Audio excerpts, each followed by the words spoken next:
ആരെങ്കിലും അപ്പൊ നമ്മള് ഫോളോ ചെയ്ത ടെക്സ്റ്റ് എന്ന് പറയുന്നത് RMA ആണ് അല്ലെ. സോ RMA ബേസ് ചെയ്തിട്ട് മാത്രമായിരിക്കും ക്വസ്റ്റ്യൻ വരിക എന്ന് ചോദിച്ചു കഴിഞ്ഞാൽ DSBMന്റെ കാര്യമാണ് ഞാൻ പറയുന്നത്. നമുക്ക് പറയാൻ പറ്റില്ല. നമ്മുടെ ഇതിന്റെ അകത്ത് നമ്മുടെ സിലബസിന്റെ അകത്ത് വളരെ സീരിയസ് ആയിട്ട് തന്നെ പറഞ്ഞിട്ടുണ്ട്. നമ്മൾക്ക് അങ്ങനെ ഒരു പ്രതീക്ഷ വെക്കാൻ പറ്റില്ല. സിലബസിന് പുറത്ത് സബ്ജക്റ്റുമായിട്ട് റിലേറ്റ് ചെയ്യുന്ന ക്വസ്റ്റ്യൻ വന്നാൽ നമ്മൾ എഴുതണം അല്ലെ.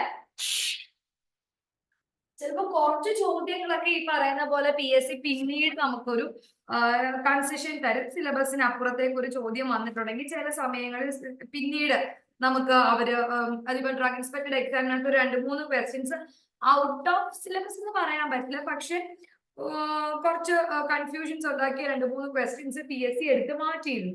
അപ്പൊ അതേപോലെ ചിലപ്പോൾ അങ്ങനെ സംഭവിക്കാം. പക്ഷെ എന്നാലും ക്വസ്റ്റ്യൻസുമായിട്ട് നമ്മൾ നല്ല രീതിയിൽ എന്ത് ചെയ്യണം, ഒരു കമ്മ്യൂണിക്കേഷൻ വേണം. എന്നാലേ ചോദ്യം വരുമ്പോൾ എങ്ങനെയാണ് നമ്മൾ പഠിച്ച ടോപ്പിക്കിന് ഉത്തരം എഴുതേണ്ടത് നമുക്ക് മനസ്സിലാവുള്ളൂ. ഓക്കെ, അപ്പൊ നമ്മൾ ഡ്രഗ് സ്റ്റോർ ആൻഡ് ബിസിനസ് മാനേജ്മെന്റിനകത്ത് എങ്ങനെയാണ് ഒരു കട ഇടേണ്ടത്, ഡ്രഗ് സ്റ്റോറിന്റെ മേജർ സൈറ്റ് എങ്ങനെയാണ്. അപ്പം നിങ്ങൾക്ക് നോട്ട് ഉണ്ടോ? നിങ്ങൾ എന്ത് വെച്ചിട്ടാ പഠിക്കുന്നത്?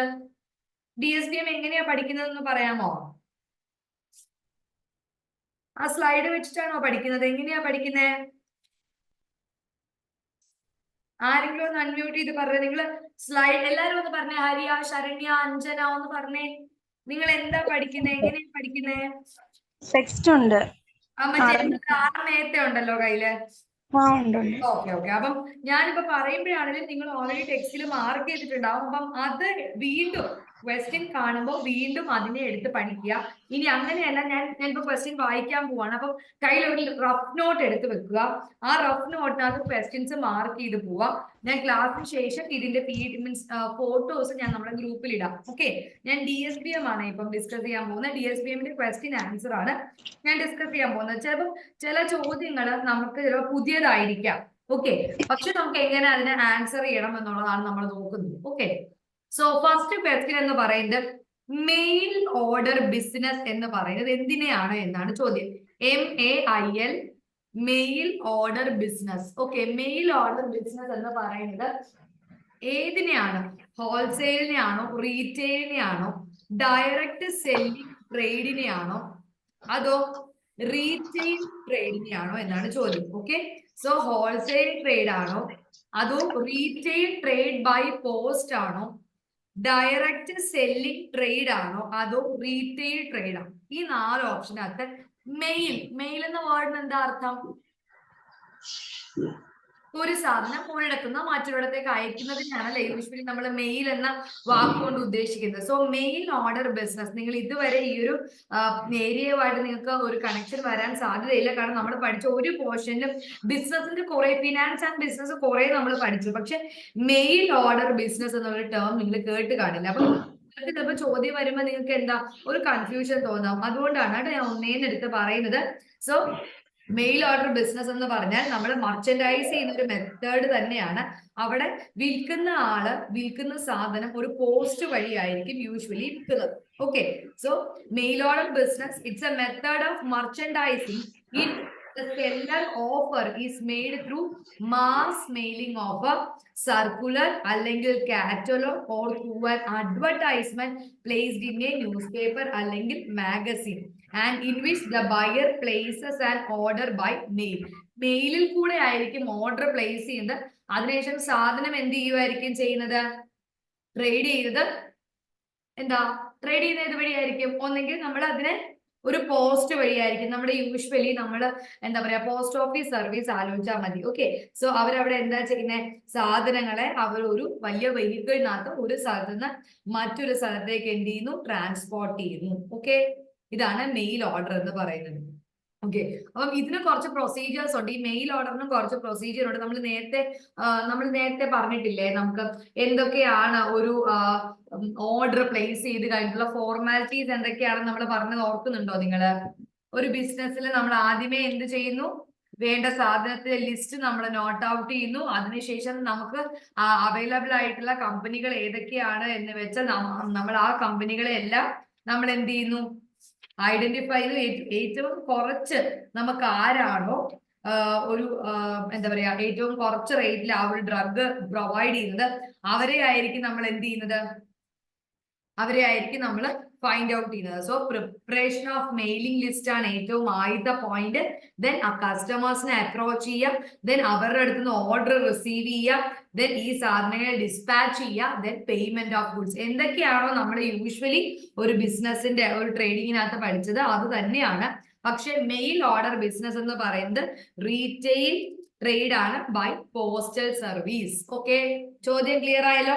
മെയിൽ ഓർഡർ ബിസിനസ് ആണ് നമ്മുടെ ചോദ്യം. MEIL, mail order business.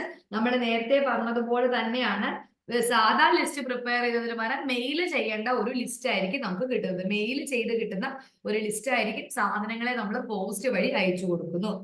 രണ്ടാമത്, when at least 51% shares of business organization are in the hand of government is called as. അതായത് ഒരു ബിസിനസ് ഓർഗനൈസേഷന്റെ ഷെയറിന്റെ പകുതിയിലധികം, 51 എന്ന് പറഞ്ഞാൽ പകുതിയിലധികം, ഓക്കെ, ഗവൺമെന്റിന്റെ കയ്യിലാണ് എങ്കിൽ നമ്മൾ ആ ഓർഗനൈസേഷനെ പബ്ലിക് കോർപ്പറേഷൻ എന്നായിരിക്കുമോ വിളിക്കുക, അതോ ഗവൺമെന്റ് കമ്പനി എന്നായിരിക്കുമോ വിളിക്കുക, പബ്ലിക് കമ്പനി എന്നായിരിക്കുമോ വിളിക്കുക, ഡിപ്പാർട്ട്മെന്റൽ ഓർഗനൈസേഷൻ എന്നായിരിക്കുമോ വിളിക്കുക? ഒന്ന് ആലോചിച്ചോ എനിക്ക്. Government company. Government company. Why? പകുതിയിൽ കൂടുതലും ഷെയർ അല്ലേ? പകുതിയിൽ കൂടുതൽ ഷെയർ വന്നതുകൊണ്ട് അത് ഗവൺമെന്റ് കമ്പനി എന്നാണ് നമ്മൾ പറയുക. Okay, so next question, A journal. Journal എന്താണ്? ജേർണൽ എന്താണ്? Journal is a book of original entry, secondary entry, cash transaction and petty cash transaction. So നമ്മൾ ജേർണലിന്റെ ഉത്തരം പറഞ്ഞിരുന്നു. ജേർണൽ എന്ന് പറഞ്ഞാൽ ഒരു പ്രൈമറി ബുക്കാണ്. അതായത് നമ്മൾക്ക് കിട്ടുന്ന ഇൻഫോർമേഷൻസ് അല്ലെങ്കിൽ ഡ്രഗിന്റെ ലിസ്റ്റ് ഒക്കെ നമ്മൾ ആദ്യം എൻട്രി ചെയ്ത് വെക്കുന്നത് ഏതിനകത്താണ്? ഒരു ജേർണലാണ്. അപ്പൊ ആ ജേർണൽ നോക്കിക്കഴിഞ്ഞാൽ എത്ര ഡ്രഗ്സ് നമ്മൾ പർച്ചേസ് ചെയ്തു, എത്ര ഡ്രഗ് ഉണ്ടായിരുന്നു, എത്ര ഡ്രഗ് കൊണ്ടുപോയി, നമുക്ക് വേണ്ടുന്ന എല്ലാ ഡീറ്റെയിൽസും ഉണ്ടാകുന്ന പ്രൈമറി ഒരു എൻട്രി വരുന്ന ബുക്കാണ് ജേർണൽ എന്ന് പറയുന്നത്. And option first option original entry ആണ് അതിൽ ഉത്തരം. ഓക്കെ, സോ ജേർണൽ എന്ന് പറയുന്നത് ഒറിജിനൽ എൻട്രിയുടെ എക്സാമ്പിൾ ആണ്. ഓക്കെ, രണ്ടാമത്, the shop act license issued by Labor Office is valid for how many years from the date of its receipt? അതായത് ഒരു ഷോപ്പിന് shop act licence പ്രകാരം ലേബർ ഓഫീസിൽ നിന്ന് ഒരു ലൈസൻസ് കിട്ടി. ഓക്കെ, അങ്ങനെയാണെങ്കിൽ എത്ര കാലാവധിയിലേക്കാണ് ആ ലൈസൻസ്? അത് റെസീപ്റ്റിൽ ഡേറ്റ് ഇട്ടിട്ടുണ്ടാവുമല്ലോ. ആ റെസീപ്റ്റിൽ ഇട്ട ഡേറ്റ് വെച്ച് നോക്കുമ്പോൾ എത്ര നാളാണ് ആ ലൈസൻസിന് വാലിഡിറ്റി ഉള്ളത് എന്നാണ് ചോദ്യം. 5 വർഷം, 3 വർഷം, 2 വർഷം, 4 വർഷം? ഉത്തരം എന്താണ്? 3 വർഷം. കേട്ടോ. സോ ഒരു ഷോപ്പ് ആക്ട് ലൈസൻസ് പ്രകാരം നമ്മൾക്ക് റെസീപ്റ്റിൽ നിന്ന് നമുക്ക് ആ റെസീപ്റ്റിലുള്ള ഡേറ്റിൽ നിന്ന് നമുക്ക് ആ ലൈസൻസിനുള്ള കാലാവധി എന്ന് പറയുന്നത് 3 വർഷമാണ്. 3 years. Okay, next one, in utilisation of finance the fixed capital is invested on which of the following? Okay, അപ്പൊ നമ്മൾ അന്ന് 2 തരം ഇൻവെസ്റ്റ്മെന്റുകളെ പറ്റി പറഞ്ഞായിരുന്നു. ഓക്കെ, ഓർമ്മയുണ്ടോ നിങ്ങൾക്ക്? ഒരു ഫിക്സ്ഡ് ക്യാപിറ്റലിനെ പറ്റി പറഞ്ഞിരുന്നു. എന്തായിരുന്നു ഫിക്സ്ഡ് ക്യാപിറ്റൽ? ഫിനാൻസിനകത്ത് നമ്മൾ പറഞ്ഞു, നമ്മളൊരു എന്തെങ്കിലും ഒരു എന്താ പറയാ ഒരു സ്ഥാപനം ഇൻട്രൊഡ്യൂസ് ചെയ്യുമ്പോൾ നമ്മൾ 2 തരത്തിലുള്ള ക്യാപിറ്റൽസ് ആണ് യൂഷ്വലി ഫിനാൻസ് ഇൻവെസ്റ്റ് ചെയ്യുക. അതായത് ഫിനാൻഷ്യൽ റിക്വയർമെന്റിൽ ഏറ്റവും ആദ്യം ഫിക്സ്ഡ് ക്യാപിറ്റൽ, രണ്ടാമത് വർക്കിംഗ് ക്യാപിറ്റലും ആയിരുന്നു. ഫിക്സ്ഡ് ക്യാപിറ്റൽ അത് എന്തൊക്കെയായിരുന്നു വന്നുകൊണ്ടിരുന്നത്? പെർമനന്റ് ആയിട്ട് നമുക്ക് വേണ്ടുന്ന സാധനം, നമുക്ക് വേണ്ടുന്ന asset, land, building, plant, machinery, furniture, fixtures, അല്ലെ? നമുക്ക് എന്തൊക്കെയാണോ അതിന്റെ ആക്ടിവിറ്റിക്ക് പെർമനന്റ് സൊല്യൂഷൻ ആയിട്ട് വേണ്ടത് അതാണ് ഫിക്സ്ഡ് ക്യാപിറ്റൽ. എന്നാൽ വർക്കിംഗ് ക്യാപിറ്റൽ എന്ന് പറഞ്ഞാലോ റോ മെറ്റീരിയൽസ് വാങ്ങുക, ആളുകളുടെ സാലറി കൊടുക്കുക, ടാക്സ് പേ ചെയ്യുക, അല്ലെങ്കിൽ റെന്റ് പേ ചെയ്യുക, ഇങ്ങനെയുള്ള കാര്യങ്ങളൊക്കെയാണ് വർക്കിംഗ് ക്യാപിറ്റലിനകത്ത് വരുന്നത്. ഓക്കെ, നമ്മളുടെ ചോദ്യം എന്താണ്? In utilization of finance, the fixed capital is invested in which of the following? Purchase of raw materials. ഏതാണ് purchase of raw materials? Working capital. Wages and rent എന്താണ്? Working capital. Working capital. Taxes and interest working capital അല്ലേ. Plant and machinery അതേതാണ്? Plant and machinery ആണ് fixed ക്യാപിറ്റലിന്റെ അകത്ത് വരുന്നത്. Okay, next ഞാൻ ഈ 5 ചോദ്യങ്ങൾ ഒന്നുകൂടെ പറയാം. മെയിൽ ഓർഡർ ബിസിനസ് എന്ന് പറഞ്ഞാൽ എന്താണ് എന്നാണ് ആദ്യത്തെ ചോദ്യം. മെയിൽ ഓർഡർ ബിസിനസ് എന്ന് പറഞ്ഞാൽ നമ്മൾ റീറ്റെയിൽ ട്രേഡ് നടത്തുകയാണ് ത്രൂ പോസ്റ്റ് വഴി ട്രേഡ് നടത്തുന്നതിനെയാണ് നമ്മൾ മെയിൽ ഓർഡർ ബിസിനസ് എന്ന് വിളിക്കുന്നത്. ഇനി when at least 51% share of business organisation are in the hand of government, അങ്ങനെയാണെങ്കിൽ നമ്മൾ ആ ഓർഗനൈസേഷനെ വിളിക്കുന്ന പേരാണ് ഗവൺമെന്റ് കമ്പനി. ഓക്കെ, ഇനി മൂന്നാമത് ജേർണൽ എന്ന് പറഞ്ഞാൽ എന്താണ്? സെക്കൻഡറി എൻട്രി ആണോ, ക്യാഷ് ട്രാൻസാക്ഷൻ ആണോ, പെറ്റി ക്യാഷ് ട്രാൻസാക്ഷൻ ആണോ, ഒറിജിനൽ എൻട്രി ആണോ എന്ന് ചോദിച്ചാൽ ജേർണൽ എന്ന് പറയുന്നത് ഒറിജിനൽ എൻട്രിയുടെ ഉദാഹരണമാണ്. Okay, the shop act licence labour officer issue ചെയ്യുന്ന ഷോപ്പ് ആക്ട് പ്രകാരമുള്ള ലൈസൻസിന്റെ കാലാവധി 3 വർഷമാണ്. ഓക്കെ, ഇനി ഒരു ഫിനാൻസ് യൂട്ടിലൈസ് ചെയ്യുമ്പോൾ 2 തരത്തിലുള്ള ക്യാപിറ്റൽ ഉണ്ട്. ഫിക്സ്ഡ് ക്യാപിറ്റൽ ഉണ്ട്, വർക്കിംഗ് ക്യാപിറ്റൽ ഉണ്ട്. ഫിക്സ്ഡ് ക്യാപിറ്റൽ എന്ന് പറഞ്ഞാൽ നമ്മൾക്ക് ഒരു സാധനം പെർമനന്റ് ആയിട്ട് ആ ഇൻഡസ്ട്രിയിൽ വേണ്ടതാണ് fixed capital. So plant, machinery പോലെയുള്ളതൊക്കെ ഫിക്സ്ഡ് ക്യാപിറ്റലാണ് വരുന്നത്. Next, in selective inventory control it is beneficial to combine. Okay, so inventory control നമ്മൾ പഠിച്ച പോർഷൻ അല്ലെ, നല്ലതുപോലെ നമ്മൾ പഠിച്ച പോർഷൻ ആണ്. പക്ഷെ ഈ ചോദ്യം നിങ്ങൾക്ക് കൺഫ്യൂസിങ് ആയിരിക്കും. ഇൻവെന്ററി കൺട്രോളിന്റെ സെലക്ടിവിറ്റിയിൽ നമ്മൾ ഒരു കാര്യം പറഞ്ഞിരുന്നു. ഇൻവെന്ററി ഒരിക്കലും ഒരു സിംഗിൾ ഇൻവെന്ററി കൊണ്ട് ഒരിക്കലും എന്ത് ചെയ്യാൻ പറ്റില്ല, ബിസിനസ് റൺ ചെയ്യാൻ പറ്റില്ല അല്ലെ. ഇപ്പം നമുക്കറിയാം ABC ഉണ്ട്, XYZ ഉണ്ട്, SOS ഉണ്ട്, EOQ ഉണ്ട്. അപ്പോ ഇതിന്റെ അകത്ത് സെലക്റ്റീവ് ഇൻവെന്ററി കൺട്രോൾ എന്ന് പറയുന്നതിനകത്ത് ഈ താരം പറഞ്ഞിരിക്കുന്നതിനകത്ത് ഏതാണ് ബെറ്റർ എന്നാണ് ചോദ്യം.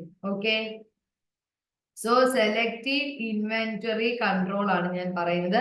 സെലക്റ്റീവ് ഇൻവെന്ററി കൺട്രോൾ എന്ന് പറയുന്നത് ഒരു സ്ട്രാറ്റജിക് അപ്രോച്ച് ആണ്. അവിടെ മെയിൻലി ഇൻവെന്ററി എന്തിനെയാണ് ഫോക്കസ് ചെയ്യുന്നതെന്ന് ചോദിച്ചാൽ സാധനങ്ങളുടെ ഫ്രീക്വൻസി, വാല്യൂ, ക്രിട്ടിക്കാലിറ്റി അതിനൊക്കെ ആയിരിക്കും നമ്മൾ ഇമ്പോർട്ടൻസ് കൊടുക്കുക. ഓക്കെ, അത് സാധനങ്ങളുടെ അല്ലെങ്കിൽ ഐറ്റത്തിനല്ലായിരിക്കും കൂടുതൽ ഇമ്പോർട്ടൻസ് കൊടുക്കുക. അതിന്റെ വാല്യൂ അത് എത്രത്തോളം യൂസ് ചെയ്യുന്നുണ്ട്, അത് എത്ര ഫ്രീക്വൻസിയിൽ യൂസ് ചെയ്യുന്നുണ്ട് എന്നാണ് നമ്മൾ നോക്കുക. സോ താഴത്തെ ഓപ്ഷൻ നോക്കിക്കേ, SOS, XYZ അല്ലെങ്കിൽ HML അല്ലെങ്കിൽ FSN മെത്തേഡ്, ABC അല്ലെങ്കിൽ HML മെത്തേഡ്, SDE അല്ലെങ്കിൽ XYZ മെത്തേഡ്. ഇതിനകത്ത് സെലക്റ്റീവ് ഇൻവെന്ററിയിൽ വരുന്നത് ഏതാണ് എന്നാണ് ചോദ്യം. സോ ഒന്ന് നോട്ട് എഴുതി വെച്ചോളുക. സെലക്റ്റീവ് ഇൻവെന്ററി കൺട്രോൾ എന്ന് പറയുന്നത് ABCയും VEDയും HMLും ഇത് മൂന്നും കൂടെ ഉള്ള ഒരു അനാലിസിസ് മെത്തേഡ് ആയിരിക്കും യൂഷ്വലി നമ്മൾ സെലക്റ്റീവ് ഇൻവെന്ററി കൺട്രോളിൽ തിരഞ്ഞെടുക്കുക. ABCയുടെ ഫംഗ്ഷൻ എന്ന് പറഞ്ഞു കഴിഞ്ഞാൽ എന്താണ്? ABC നമ്മൾ എന്തിനാ ഡിപ്പെൻഡിങ് അപ്പോൺ ദ കോസ്റ്റ് അല്ലേ, കോസ്റ്റ് പ്രകാരമല്ല നമ്മൾ സാധനങ്ങളെ ഓർഡർ ചെയ്യുക. So categorise stock item into 3 classes based on their value അല്ലെ, അവരുടെ കോസ്റ്റ് പ്രകാരമായിരിക്കും നമ്മൾ അവരെ ക്ലാസിഫൈ ചെയ്യുന്നത്. അടുത്ത VED എന്ന് പറഞ്ഞാൽ നമ്മൾ യൂഷ്വലി 3 ആയിട്ട് അതിനെ ക്ലാസിഫൈ ചെയ്യും. വൈറ്റൽ, എസെൻഷ്യൽ ആൻഡ് ഡിസയർ അല്ലെ. സോ ഡിപ്പെൻഡിങ് അപ്പോൺ അവരുടെ ക്രിട്ടിക്കാലിറ്റി ടു ദ ബിസിനസ്. അപ്പൊ അവരെ ബേസ് ചെയ്തിരിക്കുന്നത് ബിസിനസ്സിലുള്ള അവരുടെ ക്രിട്ടിക്കാലിറ്റിയെ വെച്ചിട്ടാണ്. HML എന്ന് പറഞ്ഞാൽ heavy, medium and light depending upon their unit price. ഒരു ഇൻവെന്ററി ഐറ്റത്തിന് നമ്മൾ 3 ആയിട്ട് ഡിവൈഡ് ചെയ്യുന്നു. അതിന്റെ ഓരോന്നിന്റെയും പ്രൈസ് ആയിരിക്കും നമ്മൾ എന്ത് ചെയ്യുന്നത്, HMLനകത്ത് ക്ലാസിഫൈ ചെയ്യുന്നത്. ഓക്കെ, ഇനി XYZ കണ്ടോ? XYZനകത്ത് എന്താ ചെയ്യുന്നത്? X item, Y item and Z item എന്നായിരിക്കും അവിടെ ക്ലാസിഫൈ ചെയ്യുന്നത്. Okay, so coefficient of variation എന്ന് പറയുന്ന ഒരു ആസ്പെക്ട് ആണ് നമ്മൾ XYZ യൂഷ്വലി നോക്കുക. എന്താണ്? ഒന്ന് സബ് നോട്ടിൽ എഴുതി വെക്കാം. XYZ എന്ന് പറയുന്നത് എന്താണ്? XYZ എന്ന് പറഞ്ഞാൽ XYZ എന്ന് എഴുതുക. ഐറ്റത്തിന് X item, Y item and Z item എന്ന് ക്ലാസിഫൈ ചെയ്യുന്നു. അതിനെ എന്തിന്റെ ബേസിലാണ് എന്ന് ചോദിച്ചാൽ CV, ക്രിട്ടിക്കൽ അല്ലെങ്കിൽ കോഎഫിഷ്യന്റ് ഓഫ് വേരിയേഷൻ, അതാണ് അതിന്റെ ഫുൾ ഫോം. എന്താണ്? Coefficient of variation. ഡിപ്പെൻഡ് ചെയ്തിട്ടായിരിക്കും നമ്മൾ എന്ത് ചെയ്യുന്നത്, XYZ ക്ലാസിഫൈ ചെയ്യുന്നത്. ഓക്കെ, ഈ FSL മെത്തേഡ് എന്ന് പറഞ്ഞാൽ എന്താ, fast acting, fast moving, slow moving and non moving. Okay, ഇതാണ് അതിന്റെ പ്രിൻസിപ്പിൾ എന്ന് പറയുന്നത്. ഓക്കെ, സോ നമ്മളുടെ ചോദ്യം സെലക്ടീവ് ഇൻവെന്ററി കൺട്രോളിനകത്ത് ഏത് രണ്ട് പാറ്റേണുകൾ കമ്പൈൻ ചെയ്യുന്നതാണ് നല്ലതെന്നാണ് നമ്മളുടെ ചോദ്യം. ഓക്കെ, സോ ABC ഉണ്ട്, HML ഉണ്ട്, ദെൻ ഈ VD ആ ഓപ്ഷനിൽ വന്നാൽ VD ഉത്തരം ശരിയാണ്. Okay,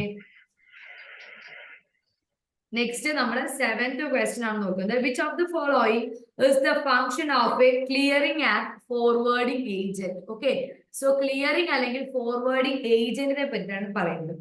to submit the sales tax and other returns to the respective authorities before due date. Okay, so ഒരു ക്ലിയറിംഗ് അല്ലെങ്കിൽ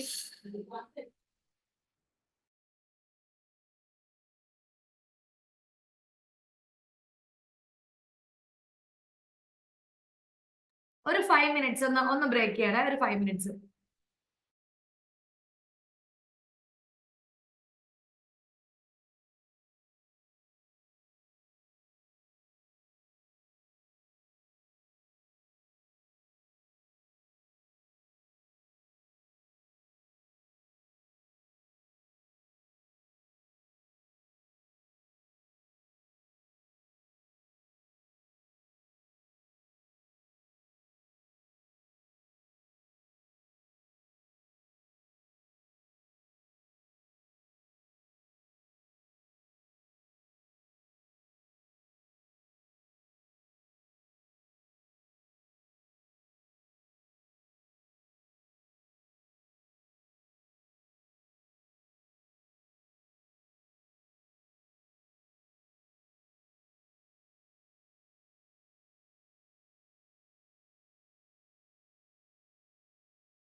ഓക്കെ, സോ നമ്മൾ 7th ക്വസ്റ്റ്യൻ ആണ് ഇപ്പൊ എഴുതിയത്. ഓക്കെ, ഓരോ ക്വസ്റ്റ്യനും എഴുതിയിട്ട് അതിന്റെ ആൻസർ ജസ്റ്റ് നോട്ട് ഡൗൺ ചെയ്ത് വെക്കുന്നുണ്ടോ? അങ്ങനെ ഒന്ന് എഴുതി വെച്ചേക്കോ. നമ്മളുടെ ചോദ്യം which of the following is the function of a clearing and forwarding agent എന്നാ. സോ ക്ലിയറിംഗും ഫോർവേഡിംഗ് ഏജന്റിന്റെ ഫംഗ്ഷൻ എന്താ എന്നാണ് ചോദ്യം. സോ ഒന്നാമത്തെ ഓപ്ഷൻ പറയുന്നത് സെയിൽസ് ടാക്സ് ഇല്ലേ, നമ്മൾ പറഞ്ഞില്ലേ എല്ലാ മന്തും നമ്മളുടെ എത്രയാണോ പ്രോഡക്റ്റ് ഉള്ളത് അതിന്റെ ടാക്സ് നമ്മൾ പേ ചെയ്യണം. സോ ആ ടാക്സ് പേ ചെയ്യുക, അതിന്റെ റിട്ടേൺസ് കറസ്പോണ്ടിങ് ഗവൺമെന്റ് അതോറിറ്റീസിലേക്ക് പേ ചെയ്യുക, ഇതൊക്കെയാണോ ക്ലിയറിംഗ് ആൻഡ് ഫോർവേഡിംഗ് ഏജന്റിന്റെ ഫംഗ്ഷൻ എന്നാണ് ചോദിക്കുന്നത്.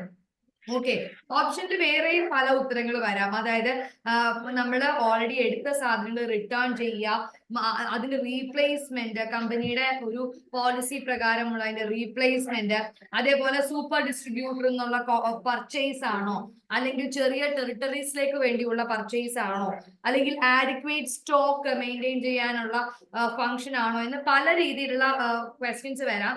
പക്ഷേ ക്ലിയറിംഗ് അല്ലെങ്കിൽ ഫോർവേഡിങ് ഏജന്റിന്റെ ഫംഗ്ഷൻ എന്ന് പറഞ്ഞാൽ ക്ലിയർ ചെയ്യുക, ക്ലിയർ ആൻഡ് ഫോർവേഡ്. അപ്പം ആ മാസത്തെ ടാക്സുകളെല്ലാം ക്ലിയർ ചെയ്യുക, അടുത്ത മാസത്തിലേക്ക് അത് പേ ചെയ്ത് ക്ലിയർ ചെയ്ത് മുമ്പോട്ട് പോകുക എന്നുള്ളതാണ് ക്ലിയറിംഗ് ആൻഡ് ഫോർവേഡിങ് ഏജന്റിന്റെ function. Okay,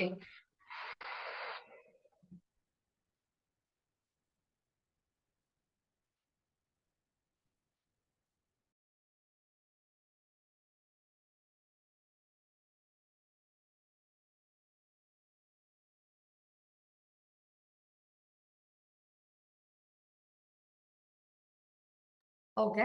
so next one. അപ്പൊ ഇപ്പം ആ ക്വസ്റ്റ്യൻ മനസ്സിലായല്ലോ, ക്ലിയറിംഗ് ആൻഡ് ഫോർവേഡിംഗ് ഏജന്റ് എന്താണ് എന്നാണ് ചോദ്യം വന്നത്. Next, NONLIN is a program which predict. Okay, so NONLIN ഒന്ന് എഴുതിക്കേ, NONLIN, നോൺ ലിൻ എന്നാണ് നമ്മൾ പറഞ്ഞിരിക്കുന്നത്. നോൺ ലിൻ എന്ന് പറയുന്ന പ്രോഗ്രാം എന്തിനെയാണ് പ്രഡിക്റ്റ് ചെയ്യുന്നത് എന്നാണ് ചോദ്യം. NON ക്യാപിറ്റൽ ആണ്, LIN, നോൺ ലിൻ എന്ന് പറയുന്ന പ്രോഗ്രാം.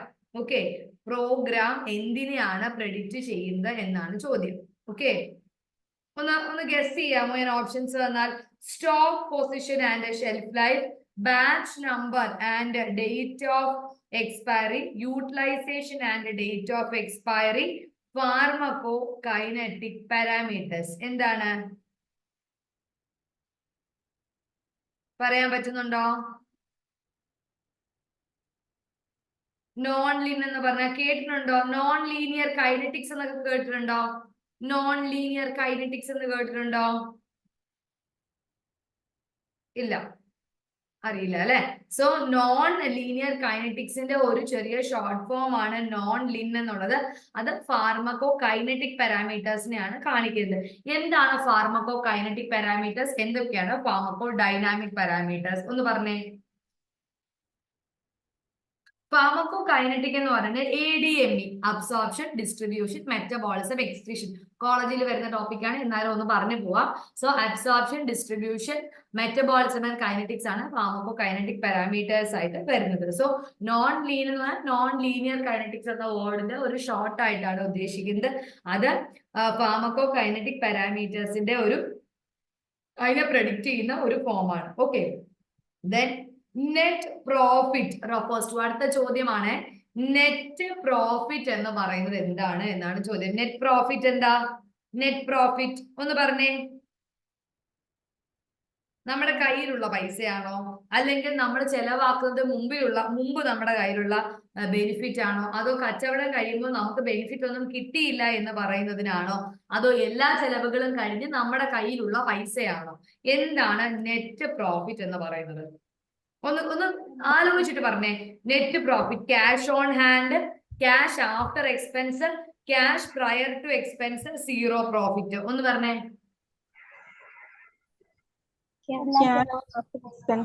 ക്യാഷ് ആഫ്റ്റർ എക്സ്പെൻസ് അല്ലെ, ബേസിക് ആയിട്ടൊന്ന് ആലോചിച്ചാൽ നമുക്ക് കിട്ടും. അതായത് നമ്മുടെ കയ്യിൽ ചെലവുകൾ കഴിഞ്ഞിട്ട് നമ്മുടെ കയ്യിൽ എത്ര രൂപയുണ്ട് അല്ലെ, അതാണ് net profit. So cash after expense, very good. Then capital expenses include the following except. Capital എന്ന് പറയുന്നതിനകത്ത് ഞാൻ ഈ താഴെ പറയുന്ന എല്ലാ ഓപ്ഷൻസും വരും, ഒരാൾ ഒഴിച്ച്. Fixture, shelving, payroll, computer, hardware. അപ്പൊ ക്യാപിറ്റൽ ഇൻവെസ്റ്റ്മെന്റ് എന്ന് പറഞ്ഞാൽ എന്താ? ക്യാപിറ്റൽ ഇൻവെസ്റ്റ്മെന്റ് എന്ന് പറഞ്ഞാൽ എന്താ? അതെ, നമുക്കൊരു ബിസിനസ് തുടങ്ങാനായിട്ട് നമ്മുടെ കയ്യിൽ വേണ്ടുന്ന ഏറ്റവും എന്താ പറയാ ബേസിക് ആയിട്ടുള്ള ഒരു എക്സ്പെൻസിനെയാണ്, നമുക്കൊരു സ്ഥാപനം തുടങ്ങാൻ നമ്മൾ എവിടെയൊക്കെ ഇൻവെസ്റ്റ് ചെയ്യണം അതിനെയാണ് നമ്മൾ എന്ത് പറയുന്നത്? ക്യാപിറ്റൽ എക്സ്പെൻസ് എന്ന് പറയുന്നത്. സോ ഫിക്സ്ചർ എന്ന് പറഞ്ഞാൽ എന്താ? ഫിക്സ്ചർ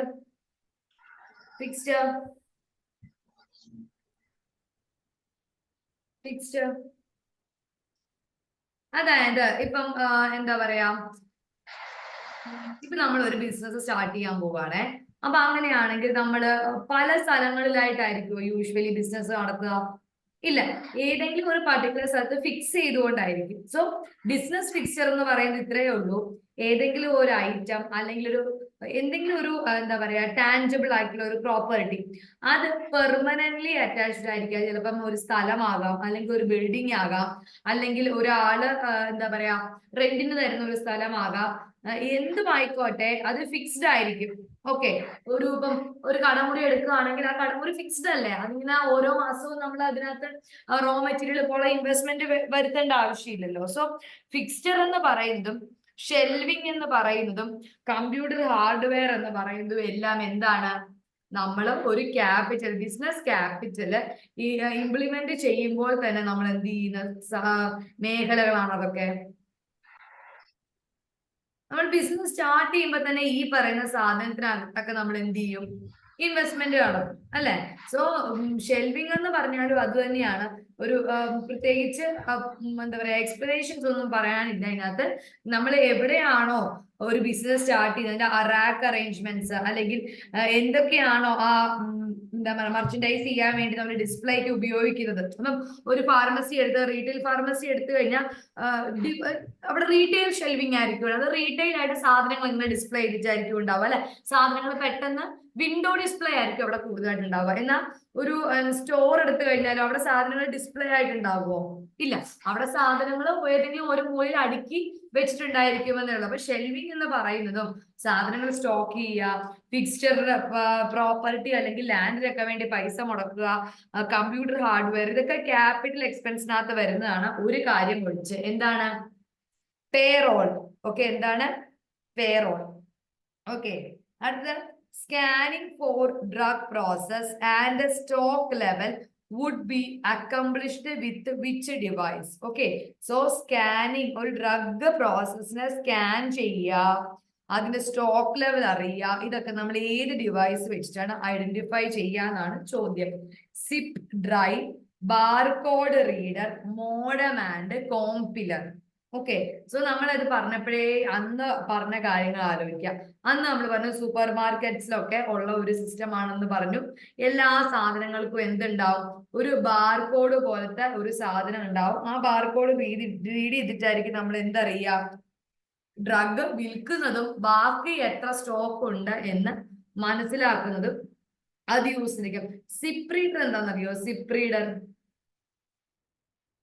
റീഡർ എന്ന് പറഞ്ഞാൽ എങ്ങനെയാ? ഈ ഹാർഡ് എന്താ പറയാ പെൻഡ്രൈവ് ഇല്ലേ, പെൻഡ്രൈവ് പോലത്തെ ഒരു സാധനം, എങ്കിൽ മറ്റേ ഹാർഡ് ഡിസ്ക് ഇല്ലേ, കമ്പ്യൂട്ടറിന്റെ ഹാർഡ് ഡിസ്ക് പോലത്തെ ഒരു സാധനമാണ് എന്താ?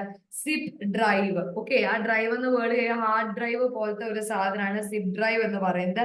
ബാർകോഡ് റീഡർ ഉണ്ട്, മോഡേൺ ഉണ്ട്, മോഡം ഉണ്ട്. മോഡം നമുക്ക് അറിയാലോ അല്ലെ, നമുക്ക് വൈഫൈ ഒക്കെ പ്രൊവൈഡ് ചെയ്യുന്നത് നമ്മൾ മോഡം എന്ന് പറയുന്ന ഒരു ഇൻസ്ട്രുമെന്റ് യൂസ് ചെയ്തിട്ടാണ്. Next is compiler. കോംപിലർ എന്ന് പറഞ്ഞാൽ എന്താ? ഒരു ഹൈ ലെവൽ പ്രോഗ്രാമിന് ഒരു മെഷീൻ കോഡ് ചെയ്യുന്ന ഒരു സാധനം, ഒരു സിംഗിൾ സ്റ്റെപ്പില്. നമ്മളിപ്പം കമ്പ്യൂട്ടറിന്റെ കേസ് നമുക്ക് അറിയാലോ അല്ലെ, നമ്മൾ കൊടുക്കുന്ന ഇൻസ്ട്രക്ഷൻസ് അതെന്ത് ചെയ്യും? ഒന്ന് മോഡിഫൈ ചെയ്തിട്ടല്ലേ കമ്പ്യൂട്ടർ റീഡ് ചെയ്യുക. നമ്മൾ പറയുന്ന ഇംഗ്ലീഷ് ലാംഗ്വേജ് കമ്പ്യൂട്ടറിന് അറിയാമോ? ഇല്ല, കമ്പ്യൂട്ടർ ട്രാൻസ്ലേറ്റ് ചെയ്യും. സോ ഈ ഒരു ഹയർ ലെവൽ ഓഫ് ലാംഗ്വേജിനെ കമ്പ്യൂട്ടറിന്റെ ലോവർ ലെവൽ ഓഫ് ലാംഗ്വേജ് ഈ മെഷീൻ കോഡിലേക്ക് മാറ്റുന്നതിനെയാണ് നമ്മൾ കോംപിലർ എന്ന് പറയുന്നത്. അപ്പൊ നമ്മൾ ഒരു ഓപ്ഷൻ പഠിക്കുമ്പോൾ അതിന്റെ താഴെയുള്ള എല്ലാ ഓപ്ഷനും നമുക്ക് അറിയണം. So zip driver, barcode reader, modem and compiler. So option B barcode reader ആണ് നമ്മളൊരു ഫാർമസിയിൽ സ്റ്റോക്ക് ലെവലിനും ഡ്രഗ് പ്രോസസ്സിനും ഒക്കെ വേണ്ടിയിട്ട് കണ്ടുപിടിക്കാനായിട്ട് ഉപയോഗിക്കുന്നത്. Then material management refers to. അടുത്ത ചോദ്യമാണ് മെറ്റീരിയൽ മാനേജ്മെന്റ് എന്ന് പറയുന്നത് എന്താണ്? Material management refers to drug storage ആണോ, ഇൻവെന്ററി കൺട്രോൾ ആണോ, ഡ്രഗ് പ്രൊക്യൂർമെന്റ് പ്രോസസ് ആണോ, ഓൾ ഓഫ് ദി എബവ് ആണോ? എന്താ മെറ്റീരിയൽ മാനേജ്മെന്റ്? ഒന്ന് ഓർത്ത് നോക്കിയേ, മെറ്റീരിയൽ മാനേജ്മെന്റ് എന്താന്ന് അറിയുമോ? മെറ്റീരിയൽ മാനേജ്മെന്റ് എന്താന്ന് ആർക്കും ഓർമ്മ പോലും കിട്ടുന്നില്ല. അതായത് ഒരു ചെയിൻ ഓഫ് ഫങ്ഷൻസ് അല്ലെ. നമ്മൾക്ക് ഒരു പറഞ്ഞോ, ഒരു ഫാർമസി അല്ലെങ്കിൽ ഏതൊരു സിസ്റ്റം ആയിക്കോട്ടെ, അവിടെ ഒരു സാധനത്തിന്റെ ലിസ്റ്റ് കൊടുത്ത് അതിന്റെ റോ മെറ്റീരിയൽസ് വന്ന് അത് ഫൈനൽ പ്രോഡക്റ്റ് ആക്കി അത് ഒരാൾക്ക് വിറ്റ് അതിന്റെ പേയ്മെന്റ് നമ്മുടെ അക്കൗണ്ടിൽ വരുന്നത് വരെ, നമുക്ക് ലാഭം കിട്ടുന്നത് വരെ അതിന്റെ മെറ്റീരിയൽ മാനേജ്മെന്റ് ആണ്. സോ പ്ലാനിങ് അല്ലെങ്കിൽ കൺട്രോളിങ് ഓഫ് മെറ്റീരിയൽ ഫ്ലോ, അതിനെയാണ് മെറ്റീരിയൽ മാനേജ്മെന്റ് എന്ന് പറയുന്നത്. അപ്പം സാധനങ്ങൾ പർച്ചേസ് ചെയ്യുക, ഏത് സപ്ലയർ വേണമെന്ന് ഇവാലുവേറ്റ് ചെയ്യുക, അതിന്റെ അകത്ത് നിന്ന് ആരെ വേണമെന്ന് സെലക്ട് ചെയ്യുന്നു, അത് നമ്മൾക്ക് കൃത്യമായിട്ട് ആ സപ്ലയർക്ക് കൊടുക്കുന്നു, അയാളുടെ അടുത്ത് നിന്ന് പൈസ വാങ്ങുന്നു. ഈ ഒരു മെറ്റീരിയൽ ഫ്ലോയിനെയാണ് നമ്മൾ എന്ത് വിളിക്കുന്നത്? മെറ്റീരിയൽ മാനേജ്മെന്റ് എന്ന് വിളിക്കുന്നത്. Drug storage, inventory control, drug procurement, ഇതെല്ലാം തന്നെ എന്താണ്? മെറ്റീരിയൽ മാനേജ്മെന്റ് ആണ്. Okay, then shop mainly deal in necessities and cater for general public. Okay, so shop എന്ന് പറയുന്നത് ഒരു ജനറൽ പബ്ലിക്കിന്റെ നെസസിറ്റീസ് മീറ്റപ്പ് ചെയ്യുകയും അവരെ കാറ്റർ ചെയ്യുകയും ചെയ്യുന്ന ഷോപ്പുകളുടെ പേരെന്താണ് എന്നാണ് ചോദ്യം. So multiple shop, single line shop, general store and speciality store. ഉത്തരം മൾട്ടിപ്പിൾ ഷോപ്പാണ് കേട്ടോ. എനിക്കറിയില്ല എന്തുകൊണ്ടാണ് നമ്മൾ പഠിക്കുന്ന ക്വസ്റ്റ്യൻസും നമ്മൾക്ക് എന്താ പറയാ MCQൽ വരുന്ന ചോദ്യങ്ങളും എന്തുകൊണ്ടാണ് ഇങ്ങനെയെന്ന് ചോദിച്ചു കഴിഞ്ഞാൽ എനിക്കറിയില്ല. ഞാൻ നിങ്ങൾക്ക് ലീല പ്രഭാകർ വെച്ചിട്ട് DSBM വർക്ക്ഔട്ട് ചെയ്യാം എന്നാണ് ആദ്യം വിചാരിച്ചത്. പക്ഷെ എനിക്ക് DSBM നോക്കിയപ്പോൾ അത് നമ്മുടെ ഗ്രേഡ് 2 മാത്രം ഫോക്കസ് ചെയ്തിട്ടുള്ള ഒരു ടെക്സ്റ്റ് അല്ല. അത് ഈ പറയുന്ന പോലെ എന്താ പറയാ RRB, ESI, പിന്നെ നമ്മുടെ എല്ലാ സ്റ്റേറ്റിനും വേണ്ടിയിട്ടുള്ള GPAT, ഗൾഫ് എക്സാമിന് വരെയുള്ള ഒരു ബുക്കാണ് ലീല പ്രഭാകർ. അപ്പൊ നമുക്ക് അത് മാത്രം നോക്കിക്കൊണ്ടിരുന്നു കഴിഞ്ഞാൽ എന്ത് ചെയ്യാൻ പറ്റില്ല? നമ്മുടെ സിലബസ് ഓറിയന്റഡ് ആയിട്ട് പഠിക്കാൻ പറ്റില്ല. അപ്പൊ അതുകൊണ്ടാണ് ഞാൻ ഒരു പർട്ടിക്കുലർ ടെക്സ്റ്റ് എടുത്തത്. പക്ഷെ അതിന്റെ അകത്തും ചോദ്യങ്ങൾ നമ്മൾ പഠിച്ച ഭാഗത്ത് നിന്ന് മാത്രമേ, ഇത് drug store and management based on നമ്മുടെ ഫാർമേഴ്സ് ഗ്രേഡ് 2 ഒരു ടെക്സ്റ്റ് ആണ്. പക്ഷെ ഈ ഒരു ടെക്സ്റ്റിൽ പോലും ചോദ്യങ്ങൾ വളരെ കടുകട്ടിയാണ്. അപ്പം നമ്മളിപ്പം DSBM തീർത്തു എന്നുണ്ടെങ്കിലും ദിവസവും നമ്മൾ എന്ത് ചെയ്യണം? ചോദ്യങ്ങളുമായിട്ട് മീറ്റിംഗ് വരണം. ഓക്കെ, സോ ഞാൻ ടൈം ടേബിൾ നിങ്ങളോട് പറഞ്ഞായിരുന്നല്ലോ, ഒരു പ്രാവശ്യം ഈ ഒരു ടോപ്പിക് എല്ലാം കംപ്ലീറ്റ് ചെയ്തിട്ട് ഒരു പ്രാവശ്യം റിവൈസ് ചെയ്യാനുള്ള ഒരു സമയവും കൂടെ ഞാൻ ടൈം ടേബിൾ പ്രിപ്പയർ ചെയ്തതിനകത്ത് ഞാൻ എടുത്തു വെച്ചിട്ടുണ്ട്. അതായത് ജൂൺ ഒരു 14 വരെ നമ്മൾ പഠിക്കുകയായിരിക്കും. ജൂൺ 14 വരെ നമ്മൾ പഠിക്കുകയായിരിക്കും.